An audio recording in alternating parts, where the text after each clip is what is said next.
شروع اللہ کا نام لے کر جو بڑا مہربان نہایت رحم والا ہے۔ الف لام میم۔ کیا لوگ یہ خیال کیے ہوئے ہیں کہ صرف یہ کہنے سے کہ ہم ایمان لے آئے چھوڑ دیے جائیں گے اور ان کی آزمائش نہیں کی جائے گی؟ اور جو لوگ ان سے پہلے ہو چکے ہیں ہم نے ان کو بھی آزمایا تھا اور ان کو بھی آزمائیں گے، سو اللہ ان کو ضرور معلوم کرے گا جو اپنے ایمان میں سچے ہیں اور ان کو بھی جو جھوٹے ہیں۔ کیا وہ لوگ جو برے کام کرتے ہیں یہ سمجھے ہوئے ہیں کہ یہ ہمارے قابو سے نکل جائیں گے؟ جو فیصلہ یہ کرتے ہیں برا ہے۔ جو شخص اللہ کی ملاقات کی امید رکھتا ہو تو اللہ کا مقرر کیا ہوا وقت ضرور آنے والا ہے، اور وہ سننے والا ہے، جاننے والا ہے۔ اور جو شخص محنت کرتا ہے تو اپنے ہی فائدے کے لیے محنت کرتا ہے، بے شک اللہ تو سارے جہان سے بے نیاز ہے۔ اور جو لوگ ایمان لائے اور نیک عمل کرتے رہے ہم ان کے گناہوں کو ان سے دور کر دیں گے اور ان کو ان کے اعمال کا بہت اچھا بدلہ دیں گے۔ اور ہم نے انسان کو اس کے ماں باپ کے ساتھ نیک سلوک کرنے کا حکم دیا ہے۔ اے مخاطب، اگر تیرے ماں باپ تجھے مجبور کریں کہ تو میرے ساتھ کسی کو شریک بنائے جس کی حقیقت کی تجھے واقفیت نہیں تو ان کا کہا نہ مانیو۔ تم سب کو میری طرف لوٹ کر آنا ہے، پھر جو کچھ تم کرتے تھے میں تم کو جتا دوں گا۔ اور جو لوگ ایمان لائے اور نیک عمل کرتے رہے ان کو ہم نیک لوگوں میں داخل کریں گے۔ اور بعض لوگ ایسے ہیں جو کہتے ہیں کہ ہم اللہ پر ایمان لائے، پھر جب ان کو اللہ کے راستے میں کوئی ایذا پہنچتی ہے تو لوگوں کے ایذا پہنچانے کو یوں سمجھتے ہیں جیسے اللہ کا عذاب۔ اور اگر تمہارے پروردگار کی طرف سے مدد پہنچے تو کہتے ہیں کہ ہم تو تمہارے ساتھ تھے۔ کیا جو اہل عالم کے سینوں میں ہے اللہ اس سے واقف نہیں؟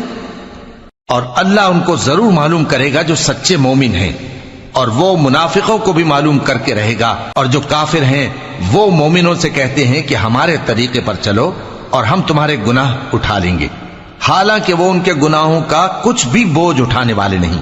کچھ شک نہیں کہ یہ جھوٹے ہیں، اور یہ اپنے بوجھ بھی اٹھائیں گے اور اپنے بوجھوں کے ساتھ اور لوگوں کے بوجھ بھی۔ اور جو جھوٹ یہ لوگ گھڑتے رہے قیامت کے دن ان کی ان سے ضرور پرسش ہوگی۔ اور ہم نے نوح کو ان کی قوم کی طرف بھیجا تو وہ ان میں 50 برس کم 1000 برس رہے۔ پھر ان لوگوں کو طوفان کے عذاب نے آ پکڑا اور وہ ظالم تھے۔ پھر ہم نے نوح کو اور کشتی والوں کو نجات دی اور کشتی کو اہل عالم کے لیے نشانی بنا دیا۔ اور ابراہیم کو یاد کرو جب انہوں نے اپنی قوم سے کہا کہ اللہ کی عبادت کرو اور اس سے ڈرو، اگر تم سمجھ رکھتے ہو تو یہ تمہارے حق میں بہتر ہے۔ تم تو اللہ کو چھوڑ کر بتوں کو پوجتے اور جھوٹی باتیں بناتے ہو۔ جن لوگوں کو تم اللہ کے سوا پوجتے ہو وہ تم کو رزق دینے کا اختیار نہیں رکھتے، پس اللہ ہی کے ہاں سے رزق طلب کرو اور اسی کی عبادت کرو اور اسی کا شکر کرو، اسی کی طرف تم لوٹ کر جاؤ گے۔ اور اگر تم جھٹلاتے ہو تو تم سے پہلے بھی امتیں اپنے پیغمبروں کی تکذیب کر چکی ہیں، اور پیغمبر کے ذمے کھول کر سنا دینے کے سوا اور کچھ نہیں۔ کیا انہوں نے نہیں دیکھا کہ اللہ کس طرح خلقت کو پہلی بار پیدا کرتا ہے پھر کس طرح اس کو دوبارہ پیدا کرے گا؟ یہ اللہ کو آسان ہے۔ کہہ دو کہ ملک میں چلو پھرو اور دیکھو کہ اس نے کس طرح خلقت کو پہلی دفعہ پیدا کیا ہے، پھر اللہ ہی دوسری بار بھی پیدا کرے گا۔ بے شک اللہ ہر چیز پر قادر ہے۔ وہ جسے چاہے عذاب دے اور جس پر چاہے رحم کرے، اور اسی کی طرف تم لوٹائے جاؤ گے۔ اور تم اس کو نہ زمین میں عاجز کر سکتے ہو نہ آسمان میں، اور نہ اللہ کے سوا تمہارا کوئی دوست ہے اور نہ مددگار۔ اور جن لوگوں نے اللہ کی آیتوں سے اور اس کے سامنے حاضر ہونے سے انکار کیا وہ میری رحمت سے نا امید ہو گئے ہیں، اور ان کو درد دینے والا عذاب ہوگا۔ تو ان کی قوم کے لوگ جواب میں بولے تو یہ بولے کہ اسے مار ڈالو یا جلا دو، مگر اللہ نے ان کو آگ میں جلنے سے بچا لیا۔ جو لوگ ایمان رکھتے ہیں ان کے لیے اس میں نشانیاں ہیں۔ اور ابراہیم نے کہا کہ تم جو اللہ کو چھوڑ کر بتوں کو لے بیٹھے ہو تو دنیا کی زندگی میں باہم دوستی کے لیے، مگر پھر قیامت کے دن ایک دوسرے کی دوستی سے انکار کر دو گے اور ایک دوسرے پر لعنت بھیجو گے، اور تمہارا ٹھکانہ دوزخ ہوگا اور کوئی تمہارا مددگار نہ ہوگا۔ پس ان پر ایک لوط ایمان لائے، اور ابراہیم کہنے لگے کہ میں اپنے پروردگار کی طرف ہجرت کرنے والا ہوں، بے شک وہ غالب ہے، حکمت والا ہے۔ اور ہم نے ان کو اسحاق اور یعقوب بخشے اور انہی کی اولاد میں پیغمبری اور کتاب رکھ دی، اور ان کو دنیا میں بھی ان کا صلہ عنایت کیا اور وہ آخرت میں بھی نیک لوگوں میں ہوں گے۔ اور لوط کو یاد کرو جب انہوں نے اپنی قوم سے کہا کہ تم عجب بے حیائی کے مرتکب ہوتے ہو، تم سے پہلے اہل عالم میں سے کسی نے ایسا کام نہیں کیا، کیا تم مردوں کی طرف مائل ہوتے اور راہزنی کرتے ہو اور اپنی مجلسوں میں ناپسندیدہ کام کرتے ہو؟ تو ان کی قوم کے لوگ جواب میں بولے تو یہ بولے کہ اگر تم سچے ہو تو ہم پر عذاب لے آؤ۔ لوط نے کہا کہ اے میرے پروردگار، ان مفسد لوگوں کے مقابلے میں مجھے نصرت عنایت فرما۔ اور جب ہمارے فرشتے ابراہیم کے پاس خوشی کی خبر لے کر آئے تو کہنے لگے کہ ہم اس بستی کے لوگوں کو ہلاک کر دینے والے ہیں کہ یہاں کے رہنے والے نافرمان ہیں۔ ابراہیم نے کہا کہ اس میں تو لوط بھی ہیں۔ وہ کہنے لگے کہ جو لوگ یہاں رہتے ہیں ہمیں سب معلوم ہیں، ہم ان کو اور ان کے گھر والوں کو بچا لیں گے بجز ان کی بیوی کے کہ وہ پیچھے رہنے والوں میں ہوگی۔ اور جب ہمارے فرشتے لوط کے پاس آئے تو وہ ان کی وجہ سے ناخوش اور تنگ دل ہوئے۔ فرشتوں نے کہا کچھ خوف نہ کیجیے اور نہ رنج کیجیے، ہم آپ کو اور آپ کے گھر والوں کو بچا لیں گے مگر آپ کی بیوی کے پیچھے رہنے والوں میں ہوگی۔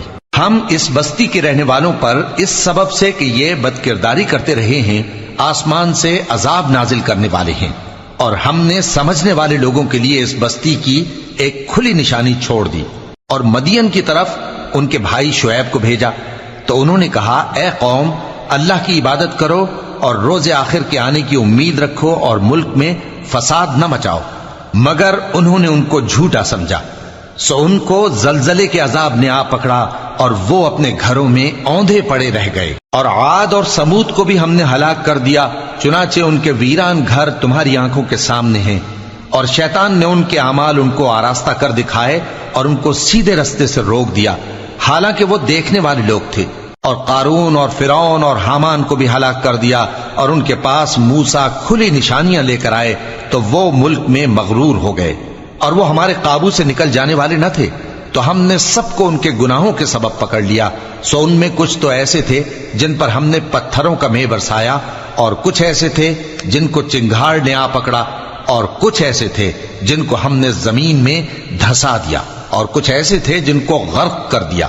اور اللہ ایسا نہ تھا کہ ان پر ظلم کرتا، لیکن وہی اپنے آپ پر ظلم کرتے تھے۔ جن لوگوں نے اللہ کے سوا اوروں کو کارساز بنا رکھا ہے، ان کی مثال مکڑی کی سی ہے کہ وہ بھی ایک طرح کا گھر بناتی ہے، اور کچھ شک نہیں کہ تمام گھروں سے کمزور مکڑی کا گھر ہے۔ کاش یہ اس بات کو جانتے۔ یہ جس چیز کو اللہ کے سوا پکارتے ہیں خواہ وہ کچھ ہی ہو، اللہ اسے جانتا ہے اور وہ غالب ہے، حکمت والا ہے۔ اور یہ مثالیں ہم لوگوں کے سمجھانے کے لیے بیان کرتے ہیں، اور اسے تو اہل دانش ہی سمجھتے ہیں۔ اللہ نے آسمانوں اور زمین کو حکمت کے ساتھ پیدا کیا ہے، کچھ شک نہیں کہ ایمان والوں کے لیے اس میں نشانی ہے۔ اے نبی، یہ کتاب جو تمہاری طرف وحی کی گئی ہے اس کو پڑھا کرو، اور نماز کے پابند رہو۔ کچھ شک نہیں کہ نماز بے حیائی اور بری باتوں سے روکتی ہے، اور اللہ کا ذکر سب سے بڑا ہے، اور جو کچھ تم کرتے ہو اللہ اسے جانتا ہے۔ اور اہل کتاب سے بحث نہ کرو مگر ایسے طریق سے کہ نہایت اچھا ہو۔ ہاں، جو ان میں سے بے انصافی کریں ان کے ساتھ اسی طرح مجادلہ کرو، اور کہہ دو کہ جو کتاب ہم پر اتری اور جو کتابیں تم پر اتری ہم سب پر ایمان رکھتے ہیں، اور ہمارا اور تمہارا معبود ایک ہی ہے، اور ہم اسی کے فرما بردار ہیں۔ اور اسی طرح ہم نے تمہاری طرف کتاب اتاری ہے تو جن لوگوں کو ہم نے کتابیں دی تھیں وہ اس پر ایمان لے آتے ہیں، اور بعض ان مشرک لوگوں میں سے بھی اس پر ایمان لے آتے ہیں، اور ہماری آیتوں سے وہی انکار کرتے ہیں جو ہیں ہی کافر۔ اور تم اس سے پہلے کوئی کتاب نہیں پڑھتے تھے اور نہ اسے اپنے ہاتھ سے لکھ ہی سکتے تھے، ایسا ہوتا تو اہل باطل ضرور شک کرتے، بلکہ یہ روشن آیتیں ہیں جن لوگوں کو علم دیا گیا ہے ان کے سینوں میں محفوظ، اور ہماری آیتوں سے وہی لوگ انکار کرتے ہیں جو بے انصاف ہیں۔ اور کافر کہتے ہیں کہ اس پر اس کے پروردگار کی طرف سے نشانیاں کیوں نازل نہیں ہوئیں؟ کہہ دو کہ نشانیاں تو اللہ ہی کے پاس ہیں، اور میں تو کھلم کھلا خبردار کرنے والا ہوں۔ کیا ان لوگوں کے لیے یہ کافی نہیں کہ ہم نے تم پر کتاب نازل کی جو ان کو پڑھ کر سنائی جاتی ہے؟ کچھ شک نہیں کہ مومن لوگوں کے لیے اس میں رحمت اور نصیحت ہے۔ کہہ دو کہ میرے اور تمہارے درمیان اللہ ہی گواہ کافی ہے۔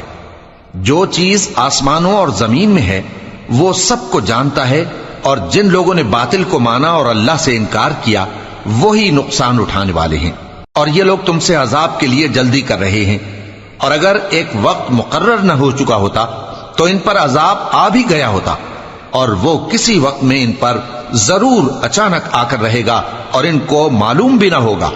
یہ تم سے عذاب کے لیے جلدی کر رہے ہیں، جبکہ دوزخ تو کافروں کو گھیر لینے والی ہے۔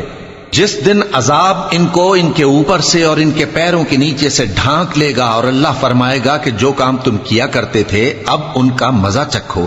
اے میرے بندو جو ایمان لائے ہو، میری زمین فراخ ہے تو میری ہی عبادت کرو۔ ہر شخص موت کا مزہ چکھنے والا ہے، پھر تم ہماری ہی طرف لوٹ کر آؤ گے۔ اور جو لوگ ایمان لائے اور نیک عمل کرتے رہے ان کو ہم بہشت کے اونچے اونچے محلوں میں جگہ دیں گے، جن کے نیچے نہریں بہ رہی ہیں، ہمیشہ ان میں رہیں گے۔ نیک عمل کرنے والوں کا یہ خوب بدلہ ہے، جو صبر کرتے اور اپنے پروردگار پر بھروسہ رکھتے ہیں۔ اور بہت سے جانور ہیں جو اپنا رزق اٹھائے نہیں پھرتے، اللہ ہی ان کو رزق دیتا ہے اور تم کو بھی، اور وہ سننے والا ہے، جاننے والا ہے۔ اور اگر ان سے پوچھو کہ آسمانوں اور زمین کو کس نے پیدا کیا اور سورج اور چاند کو کس نے تمہارے زیر فرمان کیا، تو کہہ دیں گے اللہ نے۔ تو پھر یہ کہاں الٹے جا رہے ہیں؟ اللہ ہی اپنے بندوں میں سے جس کے لیے چاہتا ہے روزی فراخ کر دیتا ہے اور جس کے لیے چاہتا ہے تنگ کر دیتا ہے۔ بے شک اللہ ہر چیز سے واقف ہے۔ اور اگر تم ان سے پوچھو کہ آسمان سے پانی کس نے برسایا، پھر اس سے زمین کو اس کے مرنے کے بعد کس نے زندہ کیا، تو کہہ دیں گے کہ اللہ نے۔ کہہ دو کہ اللہ کا شکر ہے، لیکن ان میں اکثر نہیں سمجھتے۔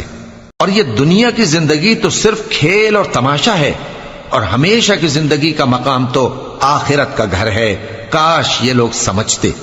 پھر جب یہ کشتی میں سوار ہوتے ہیں تو اللہ کو پکارتے، خالص کرتے ہوئے اسی کے لیے اطاعت کو، لیکن جب وہ ان کو نجات دے کر خشکی پر پہنچا دیتا ہے تو جھٹ شرک کرنے لگ جاتے ہیں، تاکہ جو ہم نے ان کو بخشا ہے اس کی ناشکری کریں اور فائدہ اٹھائیں۔ سو خیر ہم قریب ان کو معلوم ہو جائے گا۔ کیا انہوں نے نہیں دیکھا کہ ہم نے حرم کو مقام امن بنایا ہے اور لوگ ان کے گرد و نواح سے اچک لیے جاتے ہیں؟ کیا یہ لوگ باطل پر اعتقاد رکھتے ہیں اور اللہ کی نعمتوں کی ناشکری کرتے ہیں؟ اور اس سے بڑا ظالم کون جو اللہ پر جھوٹ بہتان باندھے، یا جب حق بات اس کے پاس آئے تو اس کی تکذیب کرے؟ کیا کافروں کا ٹھکانہ جہنم میں نہیں ہے؟ اور جن لوگوں نے ہمارے راستے میں محنت کی ہم ان کو ضرور اپنے رستوں پر چلا دیں گے، اور اللہ تو نیکوکاروں کے ساتھ ہے۔ صدق اللہ العظیم۔